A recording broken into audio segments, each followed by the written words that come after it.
In the annals of American crime history, few organizations have left as indelible a mark as the Italian Mafia. From the rugged landscapes of southern Italy to the bustling streets of New York City, this is a story of immigrants seeking fortune and power in the land of opportunity. As we delve into the pages of history, we'll uncover the forces that shape the Mafia's ascendancy, their criminal enterprises, and the enduring legacy they left behind.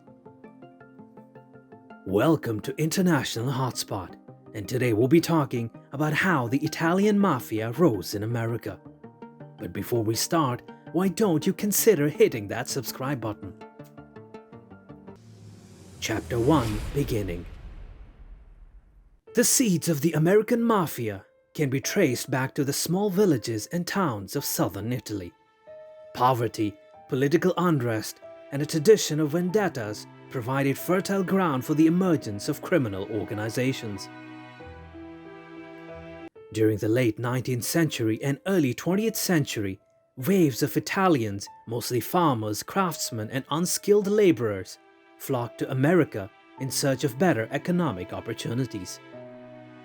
In New York City alone, the number of Italians soared from 20,000 to 250,000 between 1880 and 1890, and by 1910, that number had jumped to 500,000 immigrants and first-generation Italian Americans. The majority of these immigrants were law-abiding, but as with most large groups of people, some were criminals who formed neighborhood gangs, often preying on those in their own communities. During the 1920s Prohibition era, when the 18th Amendment to the US Constitution banned the sale, manufacture, and transportation of alcoholic beverages, they quickly transformed themselves into sophisticated criminal enterprises, skilled at smuggling, money laundering, and bribing police and other public officials. During this time, the Sicilian Mafia in Italy, which had flourished since at least the mid-19th century, was under attack from the fascist regime of Benito Mussolini. Some Sicilian mafiosi escaped to the United States, where they got involved in bootlegging and became part of the burgeoning American Mafia. The Mafia in the US and Sicily were separate entities, although the Americans adopted some Italian traditions, including Omerta, an all-important code of conduct and secrecy that forbid any cooperation with government authorities. Chapter 2 The Early Days. In the late 1920s, a bloody power struggle known as the Castellamarese War broke out between New York City's two biggest Italian-American criminal gangs. In 1931, after the faction led by Sicilian-born crime boss Salvatore Maranzano came out on top, he crowned himself the capo di tutti capi, or boss of all bosses in New York. Unhappy with Maranzano's power grab, a rising mobster named Lucky Luciano had him murdered that same year. Luciano then masterminded the formation of a central organization called the Commission, to serve as a sort of national board of directors for the American Mafia, which by then consisted of at least 20 crime families across the country. New York, which had become America's organized crime capital, had been divided into 5 main mafia families. Everywhere else the mafia operated, there was just one crime family per city. The Commission's role was to set policies and mediate disagreements among the families. Chapter 3 20th Century Dominance. With the repeal of Prohibition in 1933, the Mafia moved beyond bootlegging and into a range of underworld activities, from illegal gambling to loan sharking to prostitution rings. The Mafia also sunk its tentacles into labor unions and legitimate businesses, including construction, garbage collection, trucking, restaurants and nightclubs, and the New York garment industry, and raked in enormous profits through kickbacks and protection shakedowns. Instrumental to the Mafia's success was its ability to bribe corrupt public officials and business leaders, along with witnesses and juries in court cases.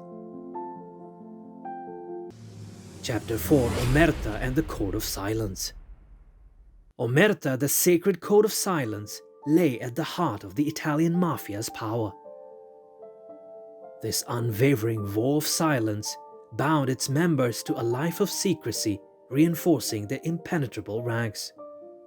This unwavering vow of silence bound its members to a life of secrecy, reinforcing their impenetrable ranks. Fear and loyalty enforced Omerta, making it nearly impossible for law enforcement to gather evidence or convince witnesses to testify. Breaking the code meant facing severe consequences, often deadly. Omerta not only protected the Mafia's criminal enterprises, but also elevated its mystique, allowing it to operate with impunity for decades. This code became the linchpin of a criminal empire, shrouding its activities in shadows and ensuring the silence of those within its grasp. But all illegal things come to an end. Chapter 5: The Downfall.